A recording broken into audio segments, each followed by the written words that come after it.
Welcome to Talking Crue, an unofficial Motley Crue podcast. I'm your host, Kevin Humphrey, where I talk all things in the world of Motley Crue. This is episode 10 this week, Dr. Feelgood album review. This week in Motley news, a little bit of it. On Tuesday, October the 3rd, was Tommy Lee's birthday, so happy birthday, Tommy Lee. Hope you had a great one. Plus, a few weeks ago, Motley Crue I don't know if the band released it or not, but there is a new Motley Crue magazine. It took me a couple of grocery stores. I couldn't find it. I even checked Walmart, couldn't find it. I actually had to go to Barnes & Noble bookstore to get it. So if you hadn't got yours, make sure you get yours. It's absolutely fantastic. It's really well put together. And a couple of days ago, Nicky posted on Instagram that he's working on a few new songs, and he will be heading to California soon to work with the band before they head to Japan to join up with Def Leppard to continue the co-headlining stadium tour. The very first show is November the 3rd. And thanks to my friend Scott Wall, he informed me that Motley Crue will take part of Record Store Day on Black Friday, November the 24th. They will release Too Young to Fall in Love, the EP, which has Too Young to Fall in Love, of course, Knock 'em Dead Kid, and Take Me to the Top, all on a 12-inch vinyl. So I know what I'll be asking for Christmas. So, and that's it in Motley News. This is episode 10, Dr. Feelgood album review. On this week's episode, I'm just going to continue on going down the timeline and talk about Motley Crue's fifth album, Dr. Feelgood. So, like I said in the Shout at the Devil album episode, which is episode 5, it was their breakthrough album. On Theater of Pain album, which is episode 6, I said they became stars. On this album, they became global superstars. They were everywhere. MTV, music magazines, not just music magazines, any kind of magazine. Especially Tommy and Heather Locklear. They were everywhere. They were global superstars. So let's go right into the timeline. As soon as the album Girls, Girls, Girls came out, the band went right on their headlining tour, which is episode 8, is when I talk about that album. They had a couple of different opening acts during this tour.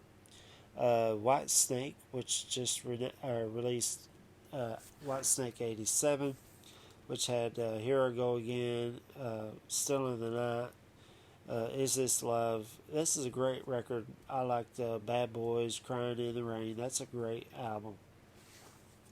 And they had this unknown band called Guns N' Roses.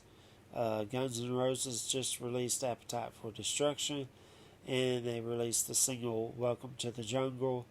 And of course, it wasn't until they were the opening act for Aerosmith that they released Sweet Child of Mine, and of course Guns N' Roses exploded.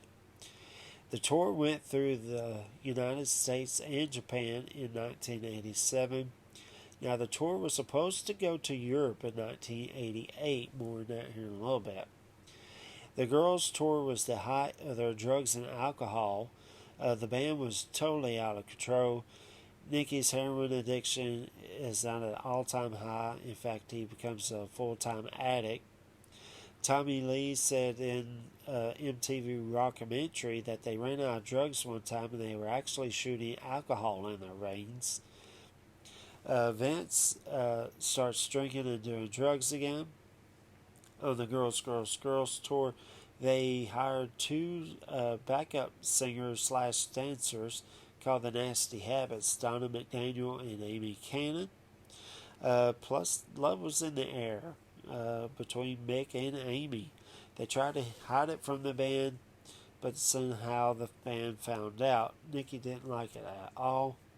In fact, on the Bullet Train in Japan, Nicky was making fun of Mick and Amy, trying to agitate them, get some kind of reaction. He didn't get the reaction that he wanted, so he threw a bottle of Jack Daniels through the window of the bullet train. And of course, when they get to the stop, the police are waiting for him and arrest him. Doc McGee goes with him.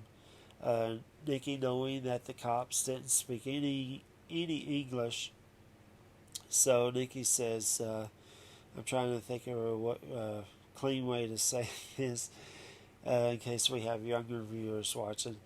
If my testicular fortitude, there you go, was on your chin, where would my blank be? And the cop asked Doc, what did he say? And Doc's response was, he said he's so sorry. So yeah, they were out of control. In December of '87, after the Japan tour, easy for me to say, Vince, Mick, and Tommy all flew back home to Los Angeles. Nicky wasn't ready to go home yet, so he actually booked a flight to go to the Philippines so he could score some more heroin and hook up with some prostitutes. Doc McGee decided to go along with him to make sure he stayed out of trouble. Now, Nicky didn't like this, so he hired a bunch of prostitutes and sent it to Doc McGee's room to keep him off his back so he could go get high and get more heroin. A few days later, Nicky got bored, so he decided to fly back home. On December the 23rd, 1987, Nicky found out there was a party at a hotel in L.A. Hosted by Steven Adler and Slash from Guns N' Roses. And Nicky invites guitarist Robin Crosby from Rat to go along with him. Nicky, already high on cocaine, he sees a drug dealer and tells him to fix him. So he shoots Nicky of heroin and Nicky ODs. Slash's girlfriend at the time tries to give Nicky mouth to mouth. It didn't work. Steven and Slash pick up Nicky and throw him in the bathtub with some ice cubes. That didn't work either. Thank God for then girlfriend for Slash. She called 911. Paramedics show up. They pretty much say that he's dead. So now the word's going out and actually reached radio stations in LA. So they're reporting Nicky Sixx has died of an overdose. The paramedics give him 2 adrenaline shots that revives him. Nicky wakes up only to fall back asleep. By this point, like I said, it's on the radio, so the rest of the band finds out, and both co-managers. In fact, Vince has said that he cried that night when he found out. Nicky wakes up the next day, Christmas Eve, in a hospital with an IV in him. He's pissed. He rips that out, grabs his clothes, checks himself out. By this point, the band and both managers find out Nicky's okay. Nicky sees 2 fans crying outside. He asks them for a ride home. When he gets home, he changes the answer machine on his phone. Hey, this is Nicky. I can't come to the phone because I'm already dead. Classic Sixx there. When Vince calls the phone, he hears that message and just absolutely lets Nicky have it on the answer machine. Nicky doesn't hear this because he's too busy getting the biggest ball of heroin that he could get. He shoots up and he passes out. He wakes up and the needle's still in his arm, a trail of blood leading out to the palm of his hand. He's like, I can't stop. I can't stop. A few days later, co-managers Doc McGee and Doug Thaler hold a band meeting, and they basically tell the band what the promoters in Europe are saying. If you send these guys over here, somebody's coming back in a body bag. It scares the band to death. It would me. Vince and Tommy immediately go to rehab. Mickey quits cold turkey with help with Amy. Nicky stays at Doc's house to detox. Doc was afraid to send him straight to rehab. He was afraid he'd escape somehow. The band's management released a press release to Europe saying that the band was canceling the European tour due to exhaustion. Nicky finally goes to rehab after being detoxed. He writes 2 new songs, Dr. Feelgood and Kickstart My Heart. Once they all come out of rehab and get themselves straightened, they get a present sent by Steven Tyler and Joe Perry of Aerosmith. They send addiction specialist Bob Timmons to help the band get straight, figure out how to stay straight. Bob Timmons actually helped Steven and Joe, and that's how Aerosmith got back together. The band went right into the studio once they figured everything out, and that's where I'm going to stop on the timeline. Some info and facts on this album. The new clean and sober Motley Crue wanted to get away from the LA scene so that way they wouldn't fall back into bad habits. So they recorded the album at Little Mountain Studios in Vancouver, Canada. It was produced by Bob Rock, so they changed producers. Bob Rock started in a rock band called Rock and Hyde. Hyde spelled Hyde. He actually played guitar. Then they didn't really take off anywhere, so he became an engineer. He did a couple of Loverboy albums, plus he did Bon Jovi's Slippery When Wet and New Jersey. Aerosmith's Permanent Vacation as well. I love that album. Then he became producer. He did the Cult's Sonic Temple. I love that one. He did Kingdom Come album as well. The band took part of the Moscow Music Peace Festival on August the 12th and 13th, 1989. That was last week's episode 9. The album was released on September the 1st, 1989. There's a lot of special guests on this album as well. The Nasty Habits, Donna and Amy. Bob Rock actually participated in the making of this album. He did backing vocals on Dr. Feelgood, Rattlesnake Shape, Sticky Sweet, and She Goes Down. Plus he plays bass guitar on the song Time for Change, so Nicky could play organ and piano on that song. Steven Tyler of Aerosmith does backing vocals on Sticky Sweet and the intro part of Slice of Your Pie. Aerosmith was making the album Pump, which they were actually across the hall from one another, so Steven and Joe would come and check out Motley Crue, make sure they were doing okay, and listen to the new album.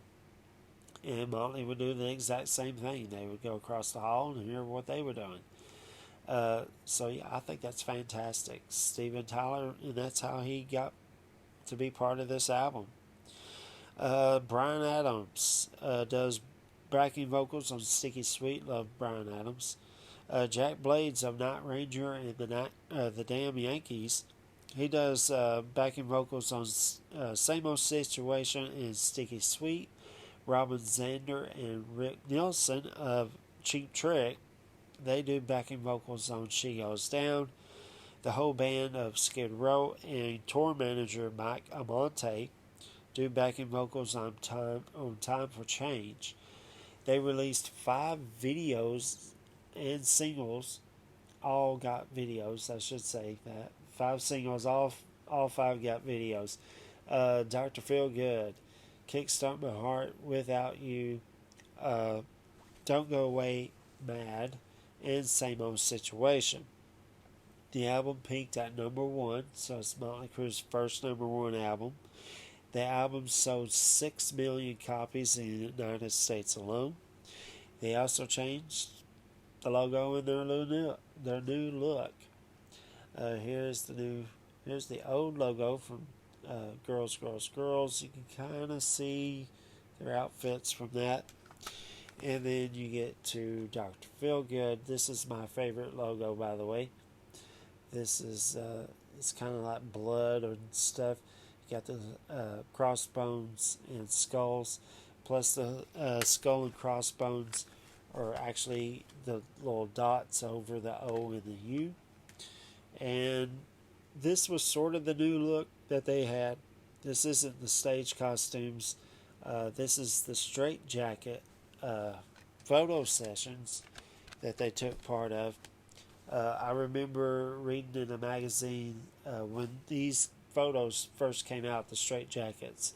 The reason why they did it, according to Nikki, is because they wore their stage costumes underneath. No, nowhere close.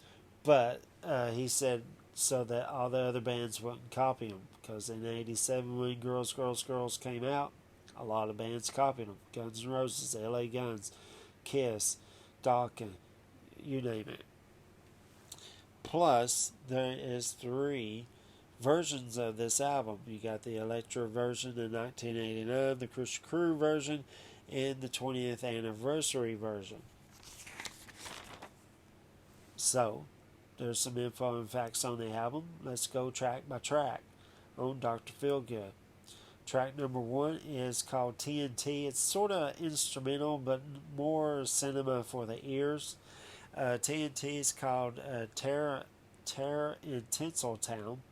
Starts off with this creepy crashing and some drums, this great little doodle guitar feel thing that Mick does. Then you hear a nurse paging Dr. Davis. Then you hear an ambulance, someone saying somebody OD'd, sirens, and then what sounds like a door close. And then that launches into song number 2, the title track, Dr. Feelgood. Kicks right in.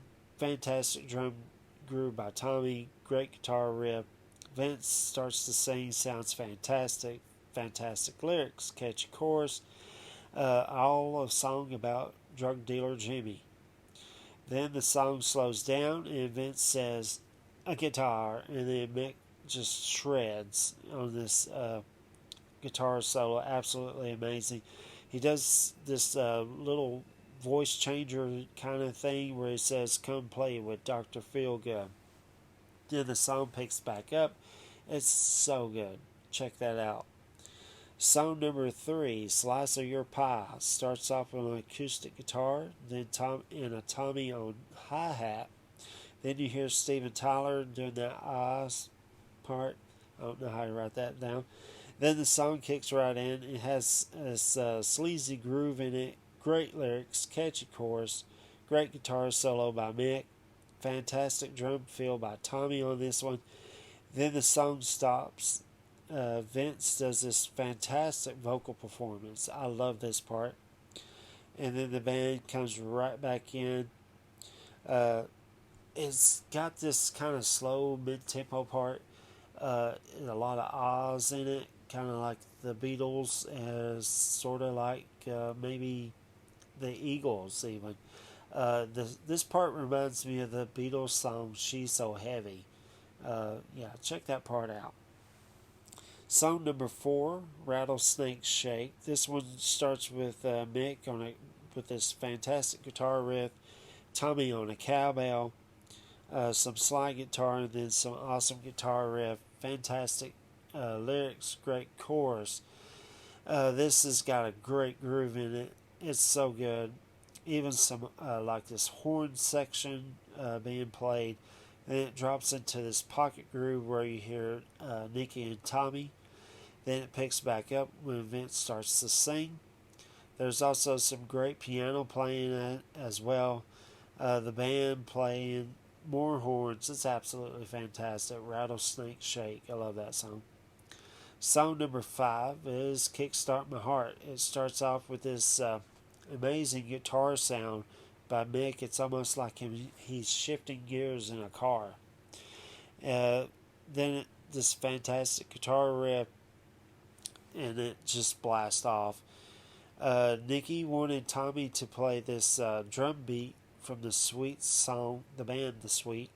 I can't even talk. Ballroom Blitz. Easy for me to say. Boy, I'm getting tongue-tied.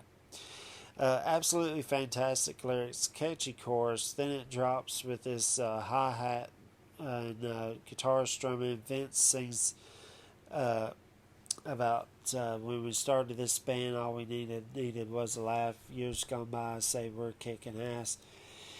Absolutely fantastic part. I look forward to that part every time I hear that song. There's some crashing, and then it slowly builds back up, so it's kind of like a roller coaster, and then it just takes off again. Towards the end, you hear Mick on a top box. Absolutely amazing. It's so freaking good. Song number 6 is the ballad Without You. This one begins with Tommy playing a slow kind of drum fill. Mick on slide guitar. Vince starts singing. It's absolutely fantastic. You can hear Nicky's bass notes. It's fantastic. Love it. Fantastic lyrics. Catchy chorus. All around playing is fantastic by the bands. Like I said, Vince's vocals is amazing on this one. Mick slide guitar solo is freaking good. It's so good. It's a crime. I love this song. Absolutely fantastic. Without You.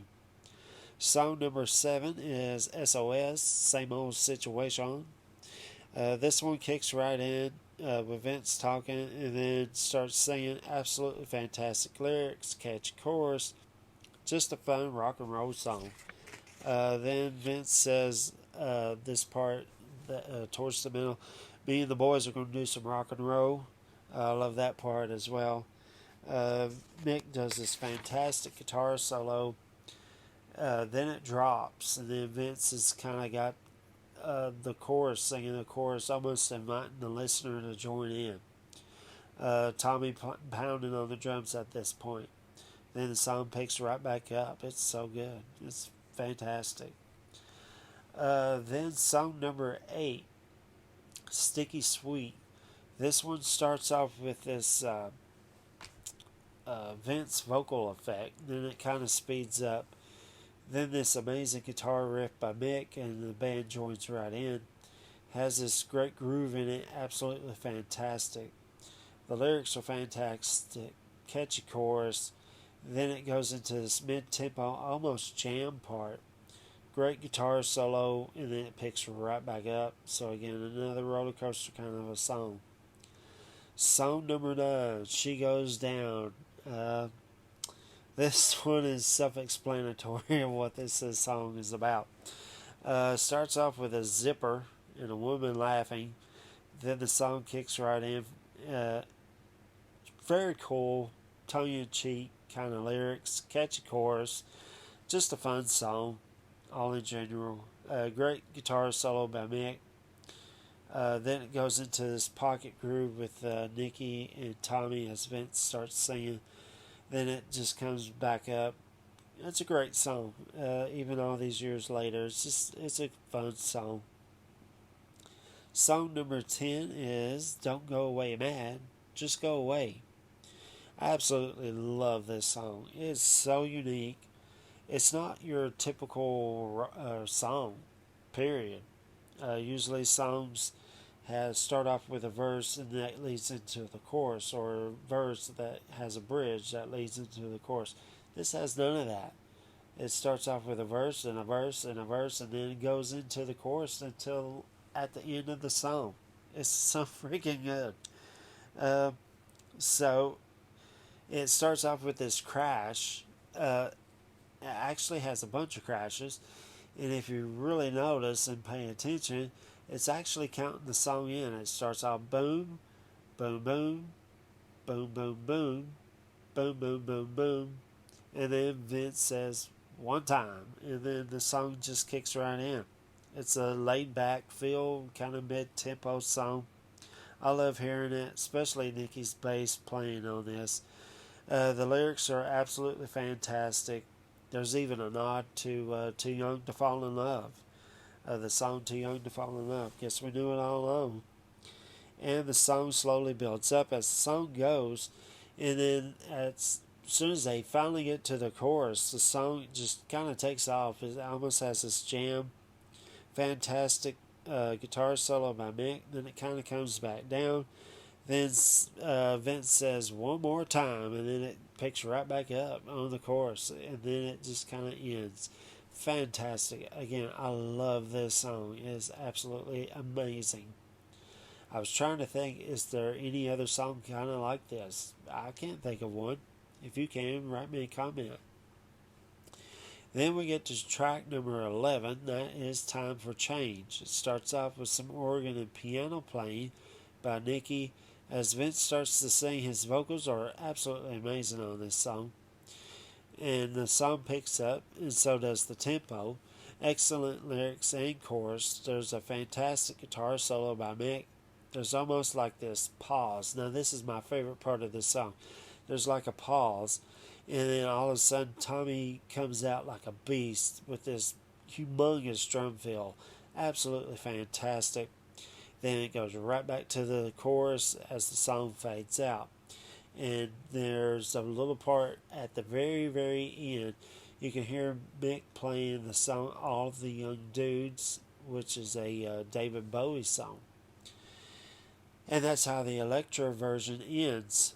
So we're going Crucial Crue. Crucial Crue, they put Dr. Feelgood demo on it. It's got different lyrics and chorus. In fact, the chorus goes, I'm the one they call Dr. Feelgood. And Bob Rock suggested that Nicky turn it around to make it about somebody. And so Nicky wrote the song about Jimmy. Without You demo, Kickstart My Heart, the demo, which is very cool to hear. Unreleased track, Get It For Free, and the demo version, Time For Change. So Get It For Free starts off with this slide guitar. Then as Vince starts to sing the guitar, there's a great guitar riff. As soon as the chorus comes right in, it just starts rocking. Fantastic lyrics, catchy chorus. It's a great rock and roll song. You can really hear the Nasty Habits on this song. Amazing guitar solo by Mick. This song is just so freaking good. If you've never heard this song, do yourself a favor. Type in Get It For Free by Motley Crue and you'll love it. I promise. So that's the Crucial Crue. Then there's the third version, the 20th anniversary version. This one has extra songs on it, but it's all live songs from the Dr. Feelgood album. So you got Dr. Feelgood, Kickstart My Heart, Without You, Same Old Situation, Don't Go Away Mad. Again, they're all live songs, but they're actually taken from a different Motley Crue album. The live Motley Crue album compilation, Motley Crue Live, Entertainment or Death, and I will talk about that album. That is a great, great live record. And that's it for this album. So let's rate it 1 out of 10, 1 being the worst, 10 being the best. It is a 10 for me, 10 for 10. I love this album. Least favorite song, there's not one favorite song or songs, all of them especially, and I would include Get It For Free. And that's it for this week's episode. Homework this week. You rate this album 1 out of 10, 1 being the worst, 10 being the best. What's your favorite song or songs? What's your least favorite song or songs on this album? And I got one more for you. Do you have the box set, the 30th anniversary box set of this album? If you do, write me a comment down below, and do you like it? I'm kind of thinking about getting it myself. I mean, might as well. Next week's episode is episode 11, and we're going to continue on down the timeline, and we're going to talk about Motley Crue's Dr. Feelgood, the home video release, and that's next week. If you know anybody that is a Motley Crue fan, likes to talk about Motley Crue, hear about Motley Crue, send them this way. Give them the link. Tell them to go on Google, Firefox, YouTube, Facebook. Tell them type in Talking Crue. All the episodes will pop up. Don't forget to like, subscribe, give me a thumbs up. And that's it for this week. I appreciate everybody who's watched every episode, or if you haven't, go back and watch some. I'll see you guys next Friday, and you just took a ride on the wild side.